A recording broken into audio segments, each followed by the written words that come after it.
Halo, assalamualaikum warahmatullahi wabarakatuh. Balik lagi di channel YouTube AN Video. Nah, kali ini gua pagi ini udah ada di daerah Cibinong, lagi mau jalan ke Cibodas.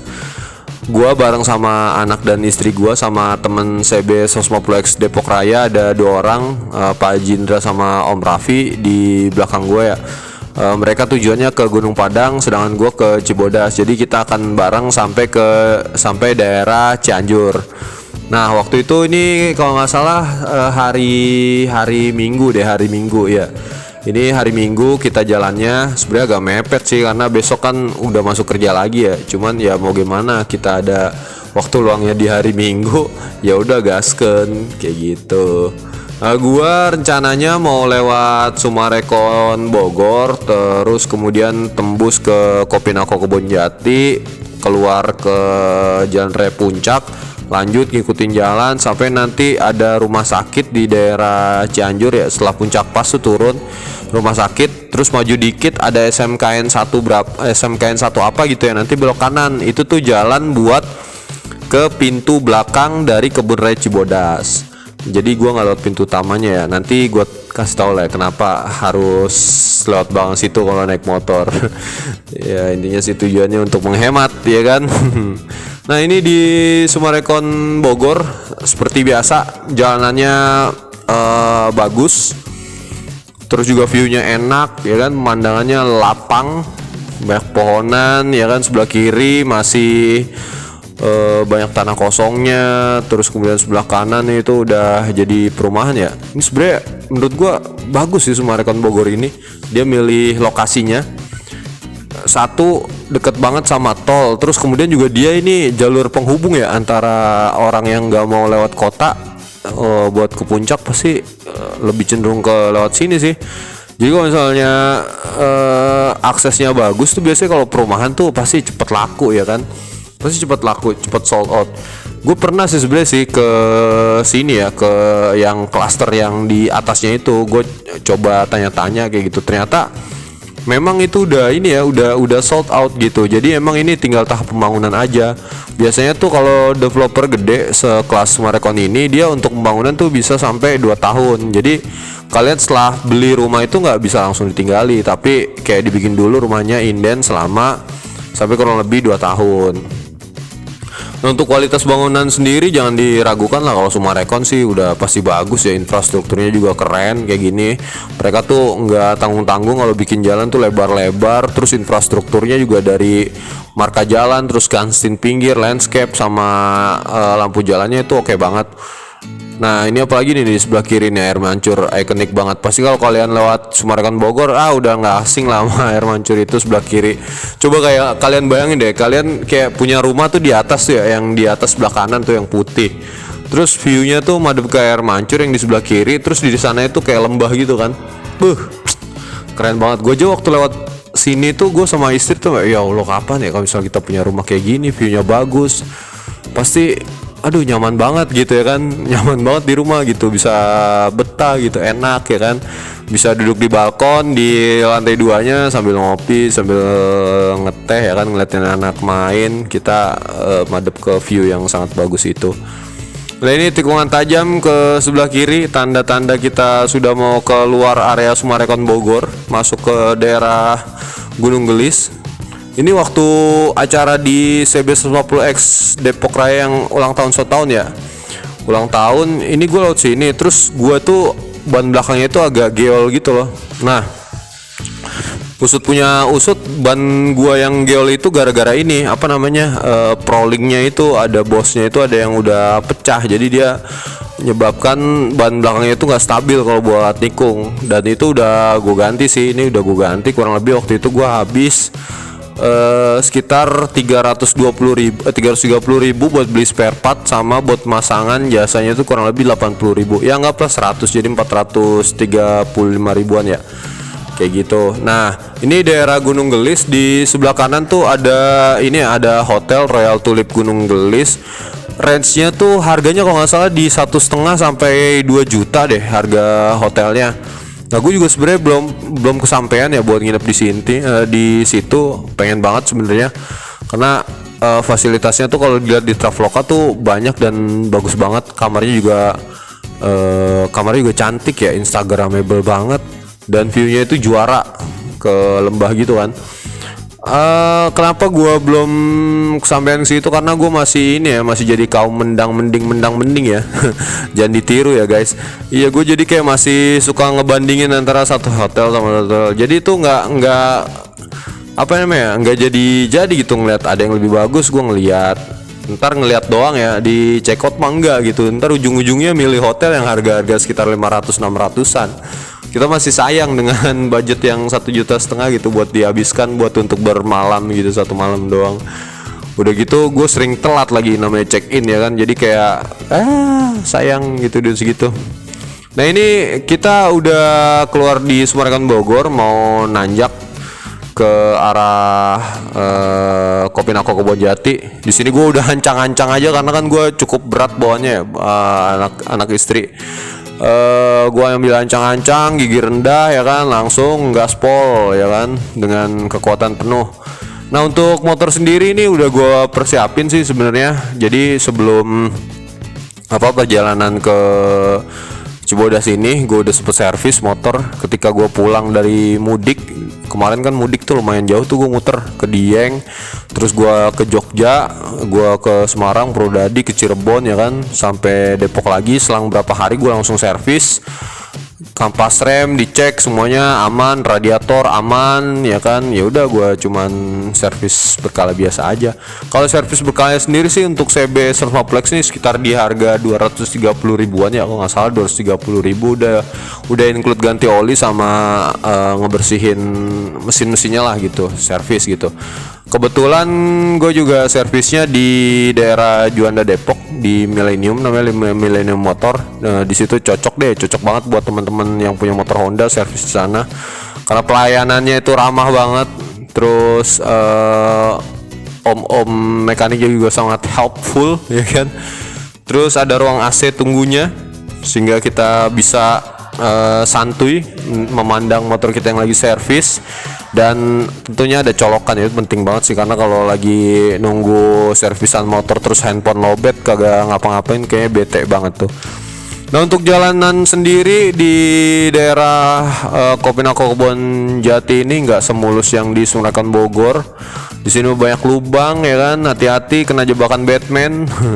Banyak lubang apalagi kalau lewat malam ya. Ini kan malam di sini kalau kita bisa lihat nih sebelah kiri kanan mana nih PJU-nya ya kan, belum ada gitu. Masih jarang kali ya. Masih jarang gitu. Jadi pasti kalau lewat sini tuh malam agak gelap. Nah, ini jalanan jelek-jelek. Sebenarnya sih kalau jalanan jelek ini motornya Adventure sih masih oke-oke aja ya. Kayak motor CB 150X ini. Ada lubang yang nggak terlalu gede masih bisa dihajar lah gitu ya. Cuman kalau misalnya bawa motor yang lain yang mungkin ceper-ceper, nah itu harus agak PR dah tuh, pegel. Kayak gue dulu pernah punya motor Ninja yang 2 tak yang 110 RR itu kan knalpotnya kan di bawah kan cembung ya, kayak yang gelembung gitu kan. Nah itu PR banget. Gue setiap ada polisi tidur, setiap ada lubang gue ekstra hati-hati buat kalau enggak tuh knalpot gue bisa gasruk di situ. Dan kalau udah gasruk tuh biasanya langsung kayak bete banget, sama kayak kepikiran kita jadinya knalpotnya robek apa enggak ya. Jadi harus kalau habis kena lubang tuh biasanya berhenti buat mastiin knalpot robek apa enggak. Nah waktu gue berangkat cuacanya sih kayak gini ya, sedikit mendung-mendung seduh sedang gitu. Tapi alhamdulillahnya nggak ini sih, nggak sampai turun hujan. Jadi selama perjalanan tuh nggak panas, kita nggak panas, cuman kayak adem gitu, angin sepoi-sepoi gitu. Alhamdulillah juga perjalanan dari Depok ke Cibodas ini kan kurang lebih sekitar 2 jaman ya, 2 jaman lah itu ya. Di situ anak gua nggak tidur sama sekali sih. Dia juga nikmatin perjalanan, jadi nggak terlalu berat di motor. Kadang kan kalau bocil udah tidur kan itu kan meganginnya jadi berat ya motor ya. Ini enggak sih. Mungkin dia juga udah mulai kebiasa gitu buat sering diajak touring, jadi nggak ngantukan. Nah ini ya bisa dilihat sendiri kan, tadi kan banyak lubang tuh. Pokoknya hati-hati ya kalau lewat sini ya guys, pelan-pelan. Safety aja, nggak usah terlalu terburu-buru, kecuali kalau kebelet. Kalau itu kebelet keburu-buru bebas dah itu mah, daripada nanti berceceran ini. Oke lanjut perjalanan nih, kita dikit lagi nanti sampai ke jalan raya utamanya ya, di Jalan Puncak. Nah, ini kita udah nyampe Jalan Raya Puncak, udah ditandai dengan garis kuning putus-putus di area tengah, itu menunjukkan jalan provinsi. Nah, itu di depan Pak Haji Indra mimpin perjalanan kita, lebih senior daripada saya sehingga dia lebih ahli dan lihai dalam membuka jalur. Kita ngikutin aja. Nah, jadi tuh emang di CB150X ini sedikit cerita ya. Itu dari berbagai macam ini ya, kalangan umur ya, rentan umur ya. Ada yang muda, ada yang bisa dikatakan sudah senior kayak gitu. Itu tuh ada semuanya, dan semuanya melebur jadi satu ya kan. Asik-asik semuanya orangnya. Nggak ada kayak yang senioritas banget kayak gitu, nggak ada. Semuanya enak. Terus kemudian juga yang gue suka tuh apa ya di CB150X tuh, kayak kekeluarganya itu dapat gitu. Walaupun gue tuh nongkrong sebenarnya nggak terlalu apa ya, maksudnya belum sering-sering banget karena juga join baru berapa bulan gitu, tapi gue bisa ngerasain gitu betapa keluarganya di CB150X ini. Oke. Nah, itu di sebelah kanan kita tadi ada yang habis turun ya, touring dari arah atas. Ini dari kita dari bawah mau ke atas. Waduh, mau nyelip nih agak sedikit ragu-ragu nih karena rame-rame gimana gitu. Kan gue juga lagi boncengin anak istri, jadi emang tarikan agak lebih berat, sehingga gue harus perhitungkan lebih matang untuk bisa nyelip-nyelip. Nah, ini di depan kelihatan tuh, waduh, bukitnya, perbukitannya udah kelihatan. Hari ini cerah, tidak ketutupan sama kabut, jadi bisa kelihatan dengan jelas. Nah, di belakang gua masih ada Om Raffi ya, di depan kan Pak Haji Indra. Ini dikit lagi kita udah mau nyampe ke kebun tehnya. Nah, gue tuh sebenarnya ini ya, apa namanya, kayak kepo sebenarnya sama yang rest area baru yang ada di puncak. Kalau dari arah sini nih kita sebelah kanannya, itu dalamnya tuh ada apaan aja, karena kan kemarin sempat masih ditutup ya. Kalau sekarang katanya udah dibuka, dan itu tempatnya tuh cukup luas di dalamnya itu ya. Apakah di dalamnya tuh ada wahana permainan juga atau emang stand aja? Nih di sebelah kanan ya, di depan. Nah, itu tuh yang oranye. Nah, itu yang oranye tuh. Nah, ini di sebelah kanan itu kan, di sana luas tuh. Mungkin nanti next trip kalau ada kesempatan gue akan mampir ke sana buat ngeliat-ngeliat apa tuh isinya di dalam area kawasan itu ya. Nah, di sebelah kiri itu juga ada tempat ini kan ya, tempat landingnya para layang ya. Katanya tempatnya juga bagus juga, di situ rest area juga. Gue juga belum ke situ. Nanti nextnya deh. Pokoknya kalau ke puncak lagi kita kunjungin ke dua tempat itu biar kita tahu tuh dalamnya tuh apa ya kan. Oke, balik lagi perjalanan menuju ke Cibodas. Sedikit cerita. Gue tuh jadi ke Cibodas ini udah yang keempat kali ya. Pertama itu kalau nggak salah gue bareng sama temen SD gua, terus yang kedua gua bareng sama temen rumah gua, yang ketiga gua bareng sama temen kantor gua, dan ini yang keempat ini sama temen-temen CB150X Depok, walaupun nggak ke dalam ya. Nah, kenapa gua sering banget ya bolak-balik, bukan bolak-balik ya, kenapa ke sini lagi gitu ya.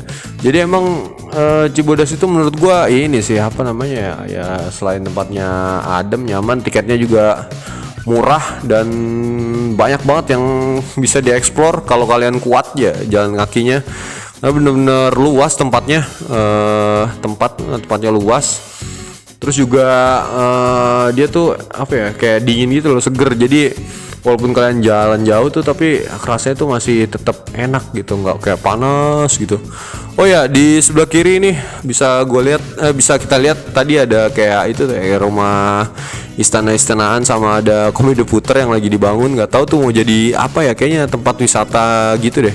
Dulunya kan itu kebun teh juga kan, tapi kayaknya ditutup seng, terus entah itu mau dijadiin wahana atau apa itu. Kita tunggu aja guys nanti di bulan-bulan berikutnya pas kita lewat. Nah, ini udah mau nyampe Ataun, masjid yang sangat ikonik di puncak ya, di puncak pas ya, di puncak doang. Nah, ini Ataun sebelah kanan. Kalau di Ataun sendiri mah udah cukup sering ya gue ke situ ya. Gue biasanya berangkatnya tuh sekitar jam 2 atau jam 3 pagi, sehingga sampai Ataunnya itu gue bisa sholat subuh di situ tuh, bisa ngerasain airnya yang sangat dingin ya kan. Terus ketika habis subuhan nunggu sunrise dari arah seberangnya. Itu apa namanya, kayak sebuah refleksi tersendiri gitu loh, refleksi hati ya anjay. Oke, ini masih di Jalan Raya Provinsi menuju Cianjur. Udah mulai berlika-liku, kelak-kelok, cuman ini garis kuningnya udah lumayan hilang, lumayan luntur. Kayak harus dicat ulang lagi nanti supaya lebih bagus lagi, karena jalanannya ini udah mulus banget. Udah enak buat apa namanya ya, buat jalan provinsi ya kan. Cuman ini di sebelah kiri banyak apa namanya, coret-coretan itu ya, agak kurang enak ngeliatnya. Mungkin kalau misalnya diisi dengan tanaman-tanaman rambat yang ada di dinding, wah mungkin itu akan menambah asri lagi ya kan.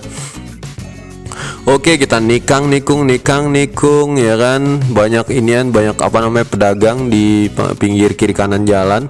Jadi memang kalau misalnya hari Sabtu atau Minggu ya, ketika kita jalannya itu masih agak pagi kayak gini sih enak nih, lenggang, nggak terlalu macet. Nah, di depan tuh ada ini nih rombongan pengendara juga nih, ada R15, EDV, sama satu lagi motor apa tuh? Motor apa itu? Motor fairing ya. Oh, motor CB ya, CBR ya. Mungkin CBR ya. Nah, itu. Ya, di CBX yang gue pakai ini juga termasuknya gue itu ngisi bensin cuman berapa ya? Full tank itu pulang masih sisa pokoknya berapa titik. Enak banget ini motor. Irit gitu. Terus juga biaya servisnya juga murah yang tadi gue sebutin. Terus sama kayak apa ya namanya? Spare partnya itu ya bisa dibilang nggak terlalu mahal lah, masih ramah di kantong. Beda sih sama dulu waktu gua masih make Ninja Mono ya, walaupun 251 silinder, memang spare part sama biaya servisnya itu bisa dibilang ya lumayan lah. Tapi ya orang kalau misalnya punya Kawasaki ya harusnya udah tahu sih konsekuensinya seperti apa kayak gitu. Jadi jangan jadi user Kawasaki terus ngeliat harga spare part servisnya mahal terus jadi mengeluh. Ya, tadi udah kita lewatin daerah Puncak Pas, udah lewat Tugu itunya juga ya, apa namanya, kita bisa nyebutnya gerbang ya, udah lewat juga. Ini udah turun, udah masuk ke daerah Cianjur, masih ditemani dengan hawa cuaca yang cukup seduh sedang ya kan. Ini udah kelihatan tuh gunung depan kita ya, gunung apa itu, Gunung Pangrango apa Gunung Gede itu, mungkin Pangrango kali kan, posisinya kan Pangrango dulu baru Gunung Gede ya di belakang ya. Oh ya, dulu juga gue kan pernah ya mendaki gunung gitu ya, Gunung Gede via Gunung Putri. Jadi gue naik dari, tahu namanya Gunung Putri, terus ke Gunung Gede, habis Gunung Gede ke Pangrango, tapi nggak ke puncaknya, ke Kandang Badak tuh ya, terus turun. Waktu itu sih acara ini ya, apa namanya, acara kuliahan ya. Gua waktu itu kan kayak, wih keren kali ya jadi anak gunung gitu. Ya masih inilah, masih jadi remaja-remaja babil. Masih jadi remaja labil, ngeliat kayak keren ngikut ya kan. Orang-orang kayak keren nih naik gunung ya kan, pakai keril gitu segala macam. Nah akhirnya kebetulan gua dapat freelance, ngedesain rumah, ngegambar, terus gue kebut, gue selesaiin, udah selesai. Habis itu gue dapat uang langsung gue belanjain keril, gue belanjain apa tuh, sepatu segala macam. Waktu itu brand yang pertama kali gue kenal tuh adalah brand Konsina ya. Jadi gue make tas apa, keril, terus kemudian sepatu apa segala macam gue pakai mereknya Konsina kayak gitu. Nah waktu itu sih, waktu nanjak gunung pertama kali sih ya lumayan ya, 2 hari kagak bisa bangun. Engsel-engsel di kaki tuh kayak pegel banget, kayak copot gitu ya kan. Nah ini udah di daerah ini, jalan menuju ke pintu ke puncak, ke puncak, ke Cibodas ya, pintu belakang. Emang jalanannya nggak sebagus kayak jalanan yang di jalan apa, pintu masuk utama sih. Di sini agak kurang bagus, banyak gelombang, banyak lubang, tapi viewnya nggak kalah keren cuy. Malah kerenan kalau menurut gue sih viewnya masih kerenan di jalur ini ya daripada jalur utama. Karena kan kalau jalur utama itu kan bisa dibilang udah lumayan banyak pemukiman gitu ya, banyak pemukiman, mungkin agak terhalang. Kalau di sini tuh masih sebagian besar tuh kayak sawah ya, bukan sawah sih, kayak kebun sayur kayak gitu. Nah di beberapa kondisi sih memang jalannya berlubang, tapi di beberapa kondisi kayak gini nih udah jalan cor. Cuman memang kebanyakannya itu jalan berlubang kayak gini. Nah itu kan bisa kita lihat tuh di sebelah kiri itu banyak tanaman kayak bawang. Terus tadi juga di bawah di sebelah kanan tuh ada kayak kol gitu ya mungkin ya. Sama di beberapa titik juga ada ini tukang tanaman hias. Nah ini gue sama istri gue sempat berandai-andai ya, wah kalau kita punya rumah di sini juga seru juga kali ya. Seru-seru, tapi nanti nggak bisa jalan-jalan kemana-mana, namanya di desa ya kan. Nggak bisa ketemu Margo nanti kayak di Depok. Ya begitulah, kalau di desa kan lebih kayak buat healing gitu ya kan. Kita nyari uang kerja dari hari Senin sampai Jumat, Sabtu Minggu baru kita healing ya kan. Nah, ini udah nyampe ke pintu belakang daerah Cibodas ya, pintu belakang Cibodas. Ini kita kena tiket, gua berdua sama gue bertiga berarti ya, sama istri sama anak gua bertiga sama satu motor itu kena 65.000 ya. Jadi itu adalah tiket sudah termasuk kita ke mana? Ke dalam ada toilet apa segala macam udah free ya kan, nggak usah bayar lagi. Paling kita kalau misalnya mau naik kereta atau mau naik mobil yang keliling, nah itu baru bayar lagi tuh. Kalau di sini kalau di sini mah hanya untuk tiket masuknya aja gitu. Kalau kalian nggak naik kereta atau misalnya nggak sewa karpet ya kan buat duduk, itu sih nggak keluar kos lagi, nggak keluar biaya kayak gitu. Terus gue sempet nanya nih, motor boleh nggak masuk keliling gitu kan cukup luas ya. Ternyata katanya nggak boleh. Mungkin karena ini weekend ya lagi rame, takut nanti crowded di dalam, jadinya mungkin disuruh parkir. Nah parkirnya itu nanti kita ke sebelah kanan. Nah nanti ke sebelah kanan kita tuh ke Curug lurus. Gue tuh waktu itu sama anak gue sama istri gue tuh pengennya ke daerah yang Taman Sakura itu loh, yang ada kayak kali kecilnya gitu. Nah pengennya main di situ si bocil, biar kita bisa pantau ya dari pinggir ya kan, kita sambil istirahat nanti bocil main di situ. Nah ini parkirannya ke bawah ya guys, nanti ke Taman Cibodasnya di sebelah kiri tuh naik ke atas. Oke, nah di parkiran ini juga nanti jangan takut kalau misalnya mau kebelet pipis ya kan, ada kamar mandi nih di sebelah kiri. Nah tuh pokoknya fasilitasnya lengkap, nggak nyesel deh ngeluarin duit segitu pokoknya. Oke, mungkin itu aja dulu video kali ini. Terima kasih yang sudah menonton. Jangan lupa di like, comment, dan subscribe channel YouTube AN Video. Thank you, bye bye.